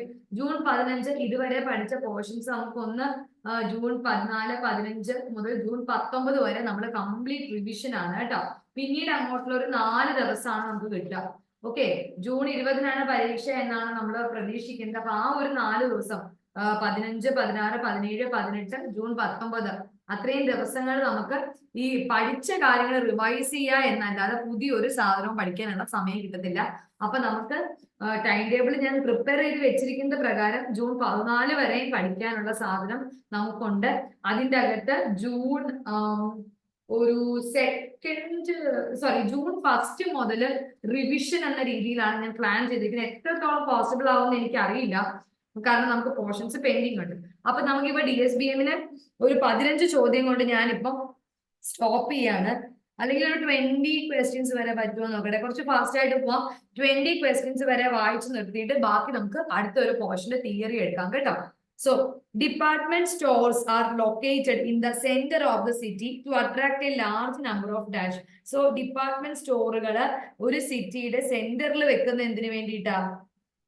ഹോൾസെയിലേഴ്സിനെ അട്രാക്ട് ചെയ്യാനാണോ, കസ്റ്റമറിനെ ആണോ, റീറ്റെയിലറിനെ ആണോ, ഡിസ്ട്രിബ്യൂട്ടറെ അട്രാക്ട് ചെയ്യാനാണോ എന്നാണ് ചോദ്യം. ഉത്തരം ഓപ്ഷൻ ബി ആണ്, കസ്റ്റമറിനെ അട്രാക്ട് ചെയ്യാനായിട്ടാണ്. Okay, then who maintain regular contact with the customer. Okay, അപ്പൊ നമ്മൾ അന്ന് പറഞ്ഞു മാനുഫാക്ചർക്ക് ഡിസ്ട്രിബ്യൂട്ടറോട് മാത്രമായിരിക്കും കണക്ഷൻ. ഡിസ്ട്രിബ്യൂട്ടർക്ക് ആരോടായിരിക്കും കണക്ഷൻ?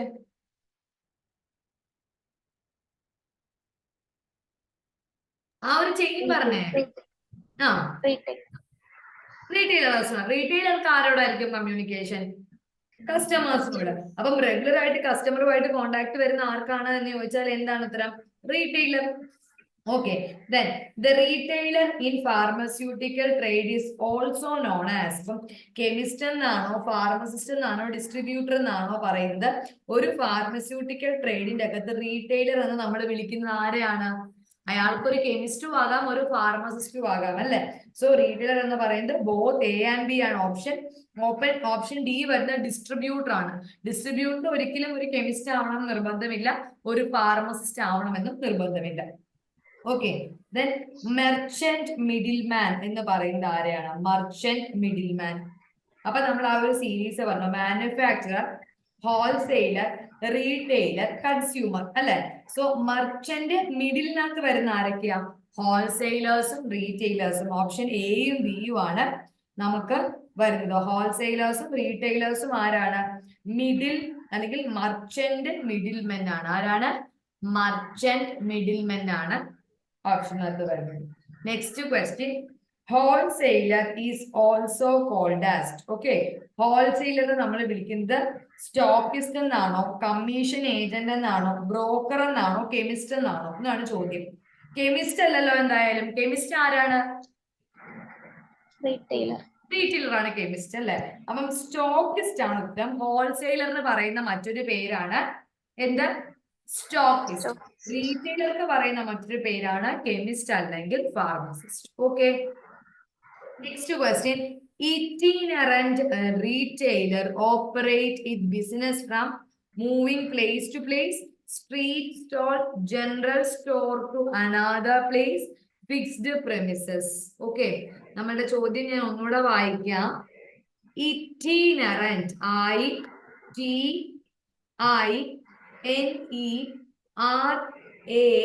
ITINERANT. ഓക്കെ, ഇറ്റീനറന്റ് എന്ന് പറഞ്ഞ വാക്കിന്റെ തന്നെ അർത്ഥം എന്താണ്? ഒരു സ്ഥലത്ത് നിന്ന് മറ്റൊരു സ്ഥലത്തേക്ക് യാത്ര ചെയ്യുന്ന ആളെയാണ് നമ്മൾ എന്ത് വിളിക്കുക? ഇറ്റീനറന്റ് റീറ്റെയിലർ എന്ന് വിളിക്കുക. സോ നമ്മുടെ ചോദ്യം, ഇറ്റീനറന്റ് റീറ്റെയിലർ എന്ന് പറയുന്ന ആള് ഏത് തരത്തിലുള്ള ബിസിനസ് ഫോം ആണ് ചെയ്യുക? ഒരു സ്ഥലത്ത് നിന്ന് മറ്റൊരു സ്ഥലത്തേക്ക് മൂവ് ചെയ്യുന്ന ബിസിനസ് ആണോ, സ്റ്റോളുകൾ ഇടുന്നതാണോ, അതോ ജനറൽ സ്റ്റോർ, ഒരു സ്ഥലത്ത് നിന്ന് മറ്റൊരു സ്ഥലത്തേക്ക് മാറുന്ന ജനറൽ സ്റ്റോറുകളാണോ, അതോ ഫിക്സ്ഡ് ആയിട്ടുള്ള പ്രീമിസ് ആണോ എന്നാണ് ചോദ്യം. ഉത്തരം എന്താണ്? Moving from place to place അല്ലെ. അപ്പൊ ആ വേർഡ് മീനിങ് അറിഞ്ഞാൽ തന്നെ ഉത്തരം എഴുതാം. Itinerant mean moving from one place to another. ഒരു സ്ഥലത്ത് നിന്ന് മറ്റൊരു പ്ലേസിലേക്ക് മൂവ് ചെയ്യാനായിട്ടാണ് നമ്മൾ ഇറ്റീനറന്റ് എന്ന വാക്ക് ഉപയോഗിക്കുന്നത്. അടുത്തത്, heavy machinery is sold to the customer by. Okay, ഒരു കസ്റ്റമർക്ക് നമുക്ക് ഒരു ഹെവി മെഷീനറി കൊടുക്കണം. അങ്ങനെയാണെങ്കിൽ ഡയറക്റ്റ് സെല്ലിംഗ് ആയിരിക്കുമോ, ഇൻഡയറക്റ്റ് സെല്ലിംഗ് ആയിരിക്കുമോ, ഫങ്ഷണൽ മിഡിൽമെൻ ആയിരിക്കുമോ, അതോ മർച്ചന്റ് മിഡിൽമെൻ ആയിരിക്കുമോ നമ്മൾ യൂസ് ചെയ്യുന്ന മെത്തേഡ് എന്നാ ചോദിച്ചിരിക്കുന്നത് കേട്ടോ. സോ ഹെവി മെഷീനറി ഒരു കസ്റ്റമർക്ക് കൊടുക്കാനായിട്ട് നമ്മൾ ഉപയോഗിക്കുന്ന മെത്തേഡ് എന്താണ്? Direct selling. ഓക്കെ, എന്താണ്? ഡയറക്റ്റ് സെല്ലിംഗ് ഉപയോഗിച്ചിട്ടായിരിക്കും നമ്മൾ മെഷീനറീസ് ഒരാൾക്ക് കൊടുക്കുന്നത്. ഓക്കെ, ക്ലിയർ ആയോ? മൊത്തം ഇതിന്റെ അകത്ത് ഏകദേശം ഒരു 100 ക്വസ്റ്റ്യൻസ് ഉണ്ട്. ഓക്കെ, സോ ഇടയ്ക്കിടയ്ക്ക് നമുക്ക് ഒരു 20 വെച്ചിട്ട് തീർക്കാം. റിവിഷൻ ആകുമ്പോഴേക്കും DSPMന്റെ ക്വസ്റ്റ്യൻസ് തീർക്കുമ്പോൾ നമുക്ക് പുതുതായിട്ടുള്ള കുറെ കാര്യങ്ങളും കൂടെ പഠിക്കാൻ പറ്റും. ഈ സിലബസിന് ഔട്ടായിട്ട് പൊതുവെ ചോദിച്ച് കണ്ടിട്ടില്ല. നമുക്ക് ആ പഴയ PSCയുടെ, ഞാൻ എഴുതിയ PSCയുടെ ക്വസ്റ്റ്യൻ പേപ്പേഴ്സ് കുറച്ച് എടുത്തിട്ടുണ്ട്, അതും കൂടെ നമുക്ക് വർക്ക്ഔട്ട് ചെയ്യാം കേട്ടോ. സോ ഇപ്പൊ ഞാൻ എടുക്കാൻ പോകുന്നത് സസ്പെൻഷൻസ് എന്ന് പറഞ്ഞ ടോപ്പിക് നിങ്ങൾക്ക് ഞാൻ എടുത്തായിരുന്നോ? സസ്പെൻഷൻ ഇല്ല, എടുത്തിട്ടില്ല. ഓക്കെ, സോ നമ്മൾ എമൽഷൻ എടുത്തത് ഓർമ്മയുണ്ടോ? എമൽഷൻ എടുത്തിട്ടുണ്ട്, അത് ഓർമ്മയുണ്ട് അല്ലെ. സോ എമൽഷന്റെ അകത്ത് പറഞ്ഞ കാര്യത്തിൽ നിന്ന് വലിയ വ്യത്യാസമൊന്നും സസ്പെൻഷന്റെ അകത്ത് വരുന്നില്ല, ചെറിയ ചെറിയ മാറ്റങ്ങൾ മാത്രമേ ഉള്ളൂ. എമൽഷന്റെ പ്രത്യേകത എന്തായിരുന്നു?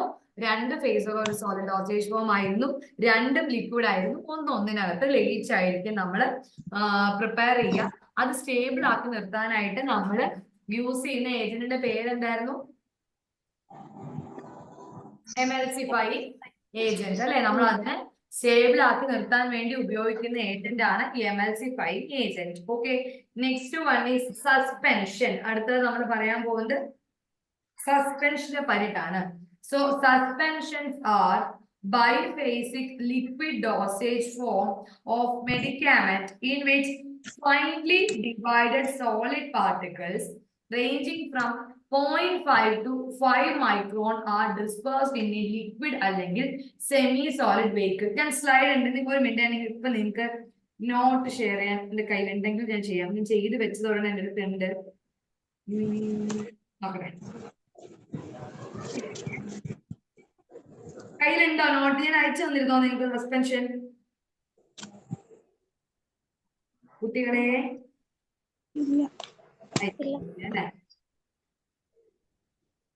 അല്ലേ, ഞാൻ ഗ്രൂപ്പിലേക്ക് സസ്പെൻഷൻ നോട്ട് ഷെയർ ചെയ്യുന്നുണ്ട്.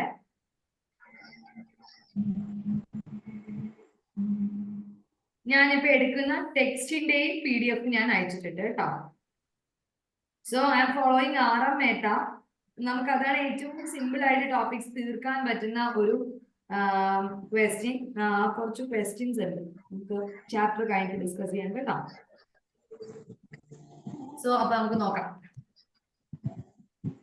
Slide share ചെയ്യട്ടെങ്കില്.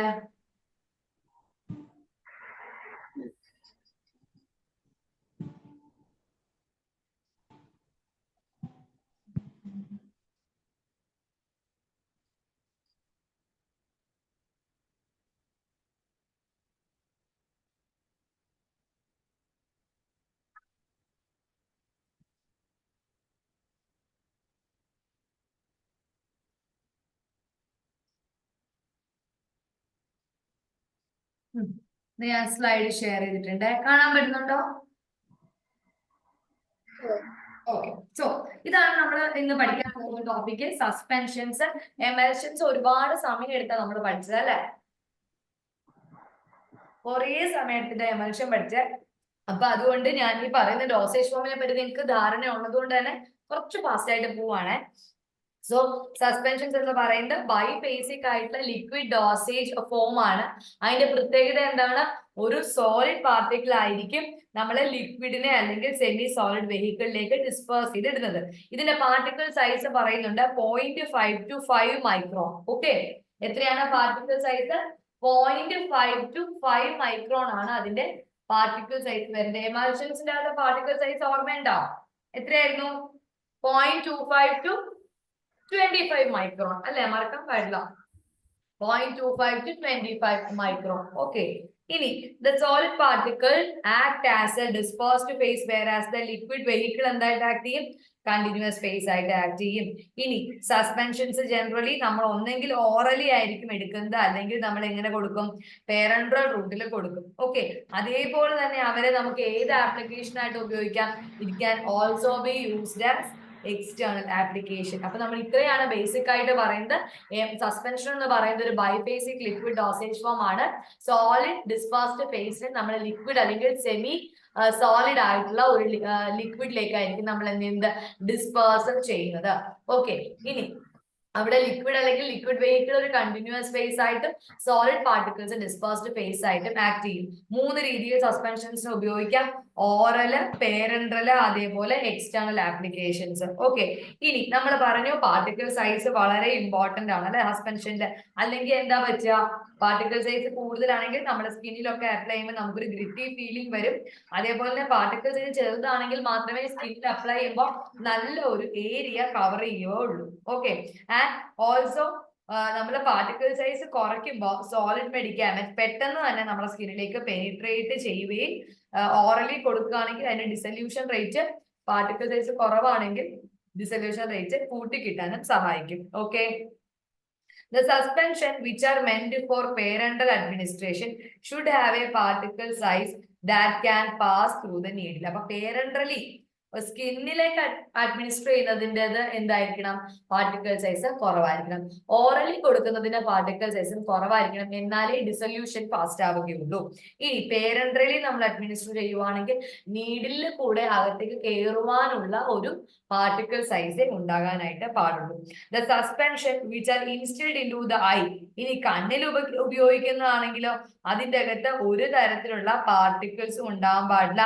It should be free from gritty particles so as to avoid irritation, pain and discomfort. So കണ്ണിൽ ഉപയോഗിക്കുന്നതിന്റെ അകത്തും എന്തുണ്ടാവാൻ പാടില്ല? പാർട്ടിക്കിൾ സൈസ് ഒരുപാട് കൂടാൻ പാടില്ല. അങ്ങനെ പാർട്ടിക്കിൾ സൈസ് കൂടിക്കഴിഞ്ഞാൽ എന്ത് പറ്റും? ഒരു ഗ്രിറ്റി ഫീലിംഗ് ഉണ്ടാവും, ആളുകൾക്ക് പെയിനും ഇറിറ്റേഷനും ഡിസ്കംഫോർട്ടും ഒക്കെ വരാനുള്ള സാധ്യത കൂടുതലാണ്. Then the particle size of the suspended drug particle should not go beyond 10 micron. നമ്മൾ പറഞ്ഞു 0.5 to 5 മൈക്രോൺ ആണ് അതിന്റെ സൈസ്. 10 മൈക്രോണിൽ മുകളിൽ എന്ത് ചെയ്യാൻ പാടില്ല? പാർട്ടിക്കൽ സൈസ് പോകാനും പാടില്ല. ഓക്കെ, സസ്പെൻഷനെ പറ്റി ബേസിക് ആയിട്ട് ഐഡിയ കിട്ടിയെന്ന് വിചാരിക്കുന്നു. ഓക്കെ, സൈസ് പറയുന്നതിനുള്ള സൈസ് എപ്പോഴും ചെറുതായിരിക്കണം, അത്രേ ഉള്ളൂ. ഇനി ക്വാളിറ്റീസ് നോക്കാം. Qualities of a good suspension. അപ്പം ഒരു സസ്പെൻഷൻ എടുത്തു കഴിഞ്ഞാൽ it should settle slowly and should be readily redispersed on gentle shaking of the container. ഒരു സസ്പെൻഷൻ ചിലപ്പോൾ എടുക്കുന്ന സമയം നമുക്ക് അതിന് താഴെ ഇച്ചിരി അടിഞ്ഞു കൂടിയതുപോലെ കാണാം. പക്ഷേ നല്ല ഒരു സസ്പെൻഷൻ ആണെങ്കിൽ ഇളക്കുമ്പോൾ, ഷെയ്ക്ക് ചെയ്യുമ്പോൾ അത് എന്ത് ചെയ്യണം? റീഡിസ്പേഴ്സ് ചെയ്യുക എന്നുള്ളൊരു സ്വഭാവം കാണിക്കേണ്ടതുണ്ട്, നല്ലതാണെങ്കിൽ മാത്രം. ഓക്കെ, ഇനി രണ്ടാമത്തെ quality, it should pour readily and evenly from its container. അതായത് അതിന്റെ തന്നെ കുപ്പിയിൽ നിന്ന് പെട്ടെന്ന് തന്നെ അതിനെ എന്ത് ചെയ്യണം? അതിനെ ഒഴിച്ചെടുക്കാനും അതിനെ ഈവൻ ആയിട്ട് ആ കണ്ടെയ്നറിലേക്ക് ട്രാൻസ്ഫർ ചെയ്യാനും നമുക്ക് പറ്റണം. ദെൻ മൂന്നാമത്, കെമിക്കലി ഇനേർട്ട് ആയിരിക്കണം. നാലാമത്തെ, ഈ സസ്പെൻഡഡ് പാർട്ടിക്കിൾ എന്താവാൻ പാടില്ല? ഒരു കേക്ക് ഫോം ചെയ്യാൻ പാടില്ല. അഞ്ചാമത്തത്, it should be free from large particles which spoil its appearance, will give a gritty taste to oral preparation and can even cause irritation to the sensitive tissue when applied externally. ഇത് തന്നെയാണ് നമ്മൾ നേരത്തെ പറഞ്ഞത് അല്ലെ? ഒരു good സസ്പെൻഷന്റെ particle size കുറഞ്ഞിരിക്കണം, അല്ലെങ്കിൽ എന്ത് പറ്റും? അത് സ്കിന്നിന് ഇറിറ്റേഷൻ ഉണ്ടാക്കാനുള്ള സാധ്യതയുണ്ട്. കണ്ണിൽ ഒഴിച്ചാൽ കണ്ണിന് ഇറിറ്റേഷൻ ഉണ്ടാക്കാനുള്ള സാധ്യതയുണ്ട്. നമ്മൾ ഈവൻ IV പ്രിപ്പറേഷൻ എടുക്കുമ്പോൾ പോലും ആ നീഡിലിൽ കൂടെ എൻട്രി ചെയ്യാവുന്ന ഒരു പാർട്ടിക്കിൾ സൈസേ ഉണ്ടാകാൻ പാടുള്ളൂ. അപ്പൊ നമ്മൾ എന്തൊക്കെ പറഞ്ഞു? നല്ല ഒരു ക്വാളിറ്റി ആവണമെങ്കിൽ ഈവൻ അത് സെറ്റിൽ ചെയ്താൽ പോലും നമ്മൾ ഇളക്കി കഴിഞ്ഞാൽ അത് പഴയതുപോലെ ആവണം. രണ്ട്, അത് പെട്ടെന്ന് ഒരു കണ്ടെയ്നറിൽ നിന്ന് മറ്റൊരു കണ്ടെയ്നറിലേക്ക് നമുക്ക് ട്രാൻസ്ഫർ ചെയ്യാൻ പറ്റണം. കെമിക്കലി ഒരു തരത്തിലുള്ള ഒരു എന്താ പറയാ റിയാക്ടിവിറ്റി കാണിക്കാത്ത ഒരു പ്രോഡക്റ്റ് ആയിരിക്കണം. ദെൻ ഈ പറയുന്ന സസ്പെൻഡഡ് പാർട്ടിക്കിൾസ് കേക്ക് ഉണ്ടാക്കാൻ പാടില്ല. ദെൻ ലാർജ് പാർട്ടിക്കിൾസ് ഒന്നും നമ്മളുടെ ഈ ഒരു സസ്പെൻഷനിൽ ഉണ്ടാവാൻ പാടില്ല. കാരണം ലാർജ് പാർട്ടിക്കിൾ ഉണ്ടെങ്കിൽ, അല്ലെങ്കിൽ ഓറൽ പ്രിപ്പറേഷൻ്റെ അകത്ത് ലാർജ് പാർട്ടിക്കിൾ സൈസ് ഉണ്ടെങ്കിൽ അത് സ്കിന്നിന് സെൻസിറ്റീവ് ആയിട്ട് മാറും. Okay, next one is classification. Okay, next one is classification of suspensions. Okay, അയ്യോ സോറി, കാണുന്നുണ്ടല്ലോ അല്ലെ? സോ നമ്മൾ പറഞ്ഞു എന്തിനൊക്കെ ഉപയോഗിക്കാം? ഓറലി കൊടുക്കാം, പേരന്റലി കൊടുക്കാം, ഓഫ്താൽമിക് ആയിട്ട് കൊടുക്കാം, എക്സ്റ്റേണൽ യൂസിനായിട്ട് കൊടുക്കാം. അപ്പൊ ഓറൽ പ്രിപ്പറേഷൻ എന്ന് പറഞ്ഞു കഴിഞ്ഞാൽ എന്താ? പേഷ്യന്റ് ഏത് റൂട്ടിൽ കൂടെ ആയിരിക്കും എടുക്കുന്നത്? ഓറൽ റൂട്ടിൽ കൂടെ ആയിരിക്കും എടുക്കുന്നത്.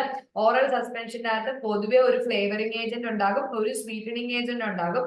അത് it will mask the bitter taste of the drug. ഡ്രഗിന്റെ ബിറ്റർ ടേസ്റ്റിനെ അത് കവറപ്പ് ചെയ്യും. ഓക്കെ, അതേപോലെ ചില സമയം നമ്മൾ ആ ഒരു ബിറ്റർ ടേസ്റ്റിനെ മാസ്ക് ചെയ്യാൻ വേണ്ടി ഇപ്പൊ ഫ്ലേവറിംഗ് ഏജന്റും സ്വീറ്റനിങ് ഏജന്റും ഒക്കെ ആഡ് ചെയ്യുമെന്ന് പറഞ്ഞില്ലേ? അതിന്റെ ഒരു എക്സാമ്പിൾ ആ പറയുന്നത്. ഇപ്പൊ ക്ലോറാംഫെനിക്കോൾ സസ്പെൻഷൻ നമ്മൾ വെറുതെ കൊടുത്തിട്ടുണ്ടെങ്കിൽ എന്താവും?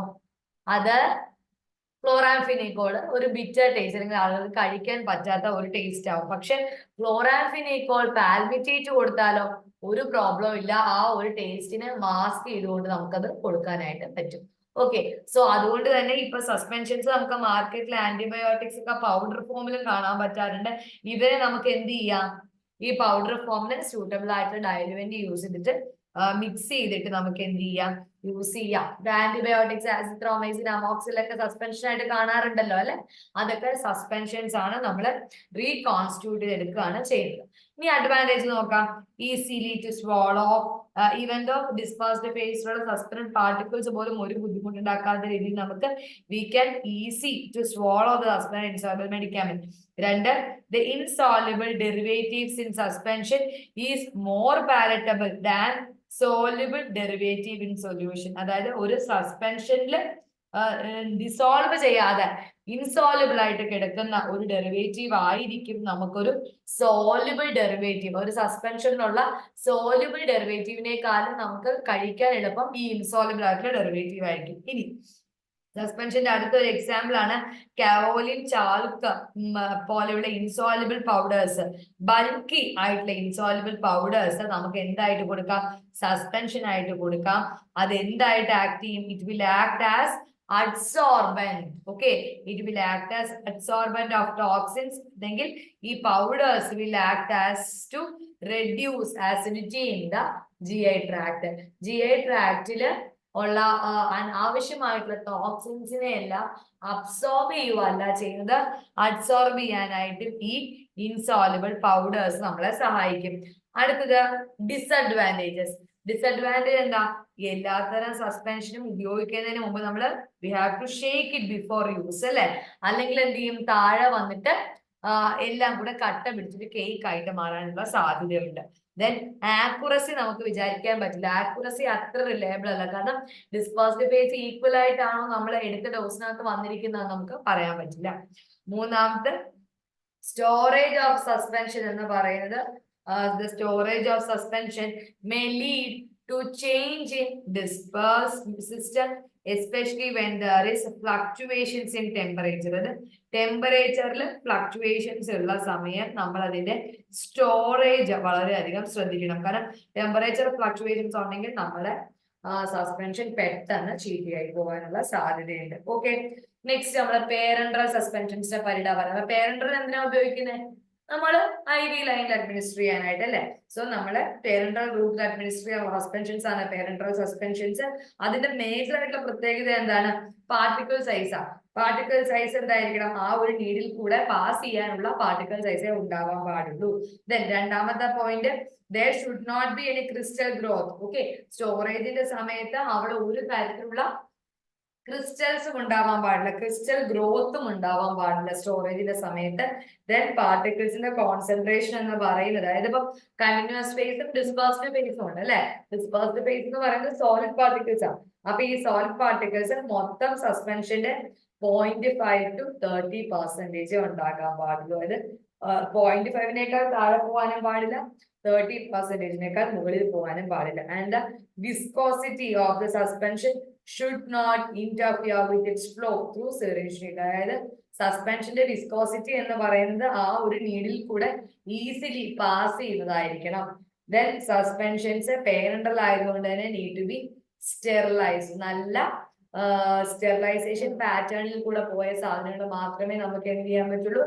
പേരൻട്രൽ റൂട്ടിൽ അപ്ലൈ ചെയ്യാൻ പറ്റുള്ളൂ. Next one is ophthalmic suspension. ഒഫ്താൽമിക്കിന്റെ പ്രത്യേകത എന്താ? നമ്മൾ ഐ ഡ്രോപ്സിലായിരിക്കും കൂടുതലായിട്ട് യൂസ് ചെയ്യുന്നത് അല്ലെ.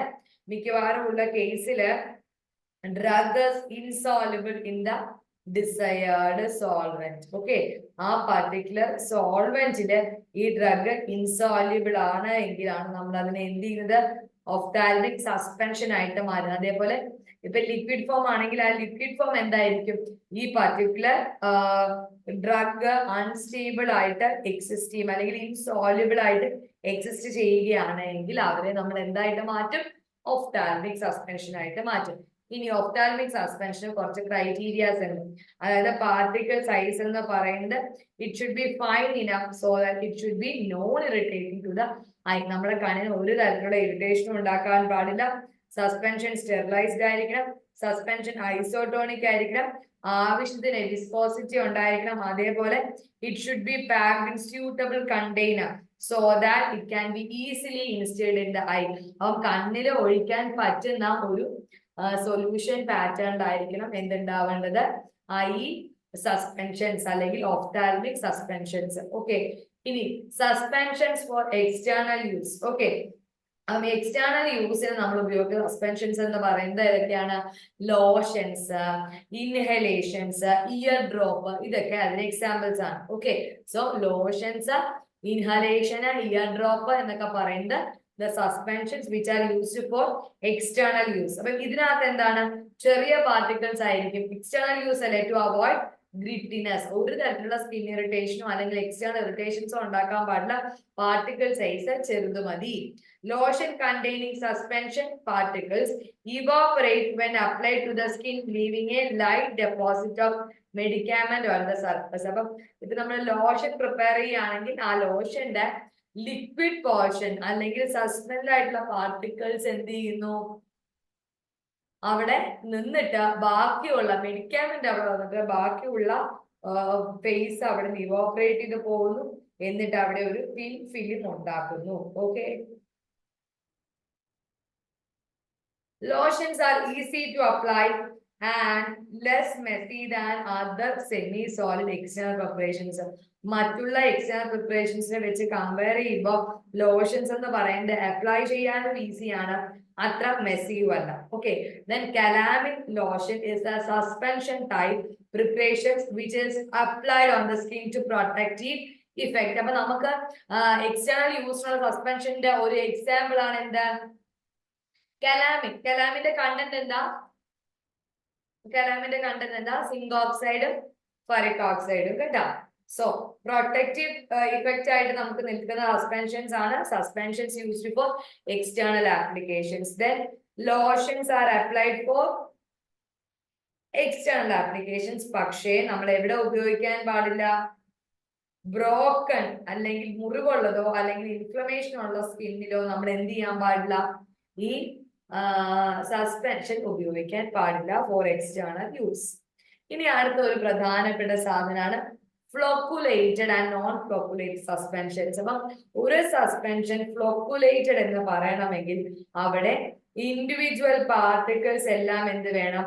പരസ്പരം ഒരു നെറ്റ്വർക്ക് പോലെ connected ആയിട്ടുണ്ടായിരിക്കണം. Okay, so non flocculated എന്ന് പറഞ്ഞാൽ അതിന്റെ നേരെ ഓപ്പോസിറ്റ് ഓരോ പാർട്ടിക്കിളും സെപ്പറേറ്റ് ആയിട്ട് ഓരോ എൻറ്റൈറ്റി ആയിട്ട് എക്സിസ്റ്റ് ചെയ്യും. അതിനെയാണ് നമ്മൾ നോൺ ഫ്ലോക്കുലേറ്റഡ് എന്ന് പറയുന്നത്. മനസ്സിലായോ? എല്ലാവരും തമ്മിൽ ഒരു നെറ്റ്വർക്ക് പോലെ കണക്റ്റഡ് ആണെങ്കിൽ നമ്മൾ അതിനെ എന്ത് വിളിക്കുന്നു? ഫ്ലോക്കുലേറ്റഡ്. സെപ്പറേറ്റ് ആയിട്ട് നിൽക്കുകയാണെങ്കിൽ നോൺ ഫ്ലോക്കുലേറ്റഡ്. അപ്പം എക്സാമ്പിൾസും കുറച്ച് എന്താ പറയാ ഡിഫറൻസസ് നമുക്ക് നോക്കാം. അപ്പൊ ഫ്ലോക്കുലേറ്റഡ് നമ്മൾ പറഞ്ഞു എല്ലാവരും കൂടെ കണക്റ്റഡ് ആ. സോ പാർട്ടിക്കിൾസ് എന്ത് ചെയ്യും? ഒരു ലൂസ് അഗ്രിഗേറ്റ് ആയിട്ട് ആക്ട് ചെയ്യും, എന്നിട്ടൊരു നെറ്റ്വർക്ക് പോലെ ആയിരിക്കും ഫ്ലോക്കുലേറ്റഡ്, കാരണം they are connected to each other. Non flocculated ആകുമ്പോഴോ എല്ലാവരും സെപ്പറേറ്റ് എൻറ്റൈറ്റി ആയിട്ടായിരിക്കും ഇരിക്കുന്നത്. മൂന്നാമത് റേറ്റ് ഓഫ് സെഡിമെന്റേഷൻ എന്ന് പറയുന്നത് ഹൈ ആണ്. നോൺ ഫ്ലോക്കുലേറ്റഡിന്റെ കേസിൽ rate of sedimentation is slow. Okay, then sediment is formed rapidly. sediment പെട്ടെന്ന് ഉണ്ടാകും. നോൺ ഫ്ലോക്കുലേറ്റിന്റെ കേസിൽ sediment will be formed very slowly, കാരണം ഓരോന്നും അടിഞ്ഞു വരണം. ഫ്ലോക്കുലേറ്റിന്റെ കേസിൽ എല്ലാം കൂടെ പെട്ടെന്ന് അടിയുന്നതുകൊണ്ട് തന്നെ sediment formation വളരെ പെട്ടെന്നായിരിക്കും നടക്കുന്നത്. then sediment is easy to redisperse. അപ്പം നമ്മൾ ഫ്ലോക്കുലേറ്റ് എടുത്തു കഴിഞ്ഞാൽ നമ്മളൊന്ന് ജസ്റ്റ് ഷെയ്ക്ക് ചെയ്താൽ മതി, ഫ്ലോക്കുലേറ്റഡ് എല്ലാം എന്ത് ചെയ്യും? റീഡിസ്പേഴ്സ് ചെയ്യും. പക്ഷെ സെപ്പറേറ്റ് എൻറ്റൈറ്റി ആയതുകൊണ്ട് തന്നെ നോൺ ഫ്ലോക്കുലേറ്റഡ് അത്ര വേഗം നമുക്ക് എന്ത് ചെയ്യാൻ പറ്റില്ല? റീഡിസ്പേഴ്സ് ചെയ്യാൻ പറ്റില്ല. Then sediment is loosely packed and does not form a hard cake. അപ്പൊ സെഡിമെന്റ് എന്ന് പറയുന്നത് ലൂസ്ലി പാക്ഡ് ആണ്, അതേപോലെ തന്നെ ഒരു ഹാർഡ് കേക്ക് സെഡിമെന്റ് ഉണ്ടാവുകയുമില്ല. ഓക്കെ, ഇനി നോൺ ഫ്ലോക്കുലേറ്റഡിന്റെ കേസിലോ പാർട്ടിക്കിൾസ് എല്ലാം അടങ്ങിയായിരിക്കും ഇരിക്കുന്നത്. The sediment is very closely packed, എന്നിട്ട് ഹാർഡ് കേക്ക് ഈസ് ഫോംഡ്. അപ്പം നോൺ ഫ്ലോക്കുലേറ്റഡ് അത്ര നല്ല ആളല്ല അല്ലെ. ദെൻ ഫ്ലോക്കുലേറ്റഡിന്റെ കേസിൽ എല്ലാവരും കൂടെ കണക്റ്റഡ് ആയതുകൊണ്ട് തന്നെ അടിഞ്ഞു കഴിയുമ്പോൾ മുകളിലുള്ള ലിക്വിഡ് എന്ന് പറയുന്നത് സൂപ്പർ നേച്ചഡ് ലിക്വിഡ് എന്നാണ് നമ്മൾ അതിനെ പറയുന്നത്. ആ സൂപ്പർ നേച്ചഡ് ലിക്വിഡ് ക്ലിയർ ആയിരിക്കും. എന്നാൽ നോൺ ഫ്ലോക്കുലേറ്റഡ് എന്ന് പറഞ്ഞാൽ supernatant liquid is not clear. Then the floccules stick to the side of the bottle. അപ്പൊ ഫ്ലോക്കുലേറ്റഡിന്റെ കേസിൽ ഇവർ എല്ലാവരും കൂടെ കണക്റ്റഡ്. അപ്പൊ ഏതെങ്കിലും ഒരുത്തിന് അതിന്റെ വോളിൽ പോയിരുന്നാൽ ബാക്കി എല്ലാവരും എന്ത് ചെയ്യും? ആ വോളിൽ പോയിട്ട് സ്റ്റിക്ക് ചെയ്തിരിക്കും. Next, the floccules do not stick to the side of the bottle. അപ്പൊ ഫ്ലോക്യൂൾ എന്ത് ചെയ്യില്ല? നോൺ ഫ്ലോക്കുലേറ്റഡിന്റെ കേസിൽ അവരെ വന്ന് വോളിൽ സ്റ്റിക്ക് ചെയ്തിരിക്കില്ല.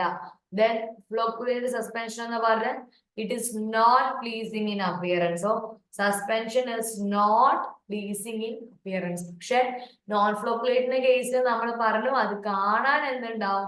നല്ല ഭംഗിയുണ്ടാവും. ഓക്കെ, സോ അതാണ് രണ്ടിനെയും ഡിഫറൻസ്. ഇനി ഫോർമുലേഷൻ നോക്കാം. ഫോർമുലേഷന്റെ അകത്ത് ആദ്യം എമൽഷന്റെ ഫോർമുലേഷൻ ഒന്ന് റീകളക്ട് ചെയ്തേ. എമൽഷന്റെ എങ്ങനെയായിരുന്നു? എമൽഷൻ ഓർമ്മയുണ്ടോ? എമൽഷന്റെ ഫോർമുലേഷൻ നമ്മൾ എന്തൊക്കെയാ എമൽഷന്റെ ഫോർമുലേഷനകത്ത് പഠിച്ചത്? അവിടെ ഒരു എമൽസിഫയിങ് ഏജന്റ് ഉണ്ടാവും. ദെൻ പിന്നെ എമൽസിഫയിങ് ഏജന്റ് ഉണ്ടാവും. പിന്നെ പറഞ്ഞേ ഒന്ന് നോക്കട്ടെ, ഓർമ്മയുണ്ടോ നോക്കട്ടെ.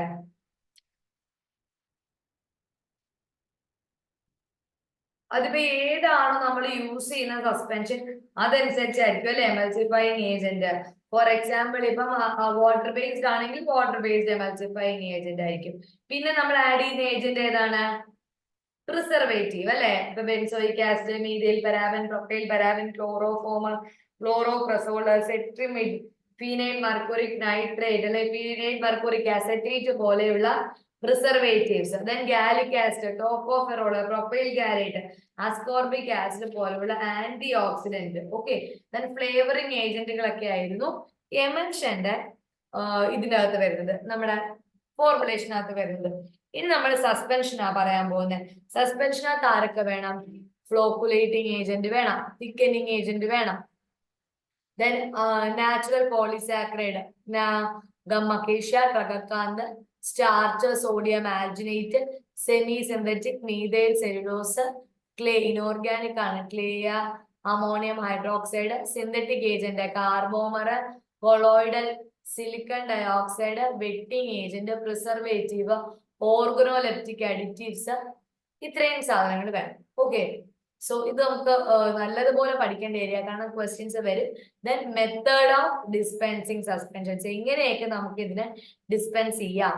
ഡിഫ്യൂസിബിൾ സോൾഡ് ആയിട്ട് പറ്റുമോ, ഇൻഡിഫ്യൂസിബിൾ ആയിട്ട് പറ്റുമോ, അങ്ങനെയുള്ള ഒരു ഏരിയയും കൂടെ പഠിക്കാനുണ്ട്. ഓക്കെ. ദെൻ അത്രയും കൂടെ കഴിഞ്ഞാൽ നമുക്ക് സസ്പെൻഷൻസ് കംപ്ലീറ്റ് ആവും. സോ ഇപ്പൊ നമ്മൾ എവിടം വരെ പറഞ്ഞു? സസ്പെൻഷൻസിന്റെ ക്വാളിറ്റീസ് എന്താണ്, ഫ്ലോക്കുലേറ്റഡ് എന്താണ്, നോൺ ഫ്ലോക്കുലേറ്റഡ് എന്താണ് എന്ന് പറഞ്ഞു. ദെൻ അതേപോലെ നമ്മൾ ഡിഫറെന്റ് ടൈപ്പ് ഓഫ് സസ്പെൻഷൻസ് പഠിച്ചു. Oral, parenteral, ophthalmic and suspensions for external use. Okay. ഇത്രയുമാണ് പഠിച്ചത്. നാളെ കൊണ്ട് നമുക്ക് സസ്പെൻഷൻസ് തീർക്കാൻ പറ്റും. കുറച്ച് വൈവ ക്വസ്റ്റ്യൻസ് ചെയ്യാം. നമുക്ക് എമൽഷൻസിന്റെ വൈവ ക്വസ്റ്റ്യൻസ് ഒന്ന് ചെയ്താലോ?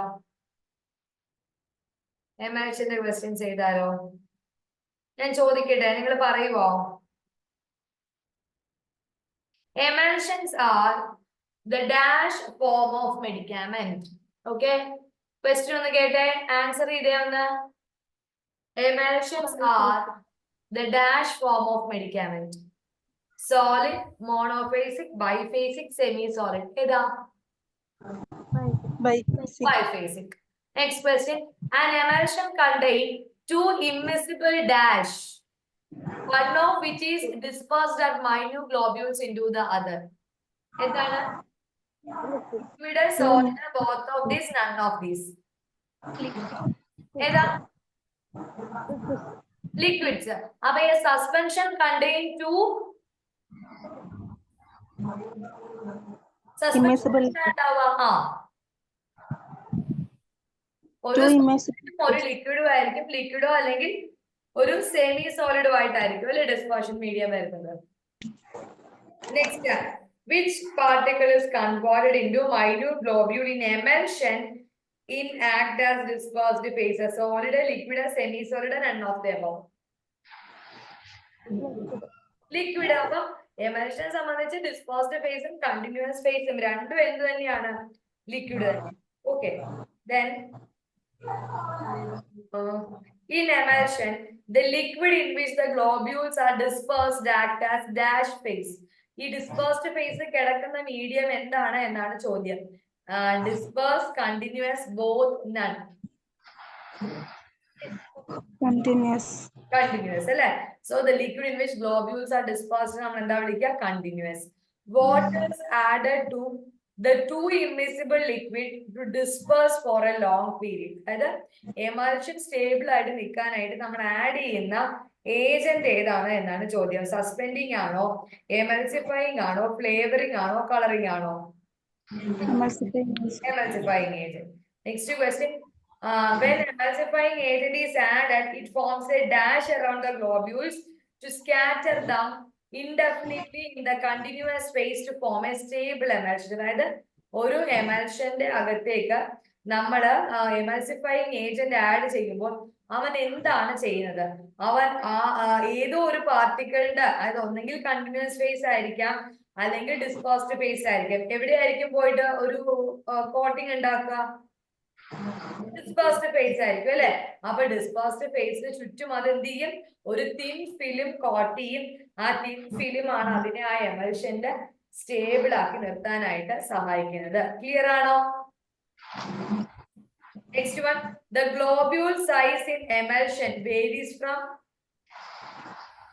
2.5 to 25. 0.25 to 25. സസ്പെൻഷൻ ആണെങ്കിലോ 0.5 to 5. Okay. Then cos emulsionsന്റെ സൈസ് എങ്ങനെയായിരിക്കും? large particle size. So emulsions having globules of mean diameter below dash are fine emulsions. Fine emulsions ആണെങ്കിൽ 5 മൈക്രോണിന് താഴെ കേട്ടോ. മൈക്രോ emulsions ആവുമ്പോഴോ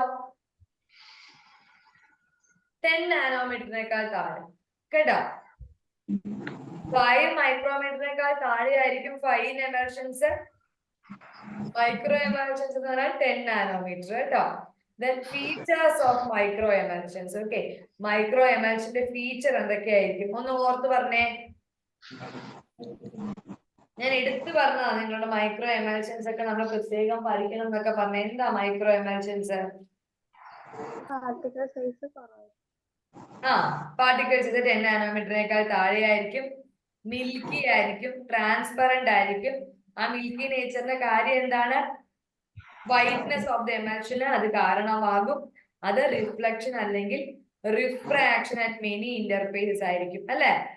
സോ അത് തന്നെയാണ് നമ്മൾ പറയുന്നത്. മിൽക്കി ആയിരിക്കും, ട്രാൻസ്പെറന്റ് ആയിരിക്കും micro emulsions. Next one, if the two phases have dash refractive index, a transparent emulsion is produced. Same, different, various accordingly, none of the above. ഏതാ? If the two phases are having ഏത് refractive index ആണെങ്കിലാണ് transparent ആവുക? Same. Okay, രണ്ട് എന്തോ same കേട്ടോ. Same refractive index ആണെങ്കിലാണ് അതൊരു transparent medium ആയിട്ട് മാറുന്നത്. Then medicines like castor oil and cod liver oil having an unpleasant taste and odor can be made more dash for oral administration in the form of emulsion. Castor ഓയിലും cod liver ഓയിലും ഒക്കെ നമ്മൾ emulsion ആക്കി മാറ്റുമ്പോൾ എന്താണ് ഉപയോഗം? Tasteful ആവോ, flavour ആവോ, പാലറ്റബിൾ ആവോ, നൺ ഓഫ് ദ എബവ് ആവോ? പാലറ്റബിൾ അല്ലെ. ആൾക്ക് അത് എഡിബിൾ ആയിട്ടുള്ള ഒരു ഫോമിലേക്ക് അതിനെ കൺവേർട്ട് ചെയ്യാൻ പറ്റും. ടേസ്റ്റ് കൂടൂല, ഫ്ലേവറും കൂടൂല. Next one, emulsion provide protection against drugs which are prone to oxidation, hydrolysis, reduction, both A and B. Both A and B. ഓക്സിഡേഷനും ഹൈഡ്രോളിസും പ്രൊട്ടക്ട് ചെയ്യാൻ നമ്മൾ എന്താ പറയാ ഡ്രഗിനെ എമൽഷൻ ആക്കി മാറ്റാറുണ്ട് അല്ലെ. Then which all essential preparations are formulated as emulsion? Cream, lotion, foam, aerosol, ഇതെല്ലാം എന്താണ്?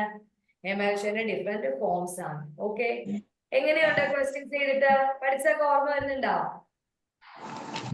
വരുന്നുണ്ട്.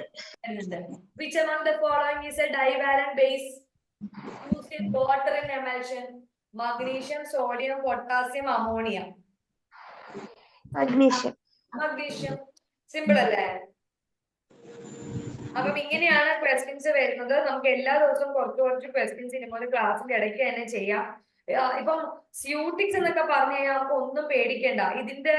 ഇതിനപ്പുറത്തേക്ക് ഒരു ചോദ്യം അങ്ങനെ വരാനുള്ള സാധ്യതയില്ല. പക്ഷെ DSBM എന്നൊക്കെ പറഞ്ഞു കഴിഞ്ഞാൽ നമുക്ക് ഒരുപാട് പോർഷൻസ് സ്കിപ്പ് ചെയ്തിട്ട് നമുക്ക് തന്നിരിക്കുന്നത്. അതായത് വളരെ ചെറിയ കുറച്ച് പോർഷൻസ് മാത്രമേ നമ്മളോട് ചോദിച്ചിട്ടുള്ളൂ. അപ്പൊ അതുകൊണ്ട് ചിലപ്പോൾ നമുക്ക് എന്ത് വരാനുള്ള സാധ്യതയുണ്ട്? കുറച്ച് നല്ല ക്വസ്റ്റ്യൻസ് വരാനുള്ള സാധ്യതയുണ്ട് കേട്ടോ. അപ്പൊ നമുക്ക് അതും കൂടെ നോക്കാം. Okay, thank you all. Thank you, ma'am. Okay, bye.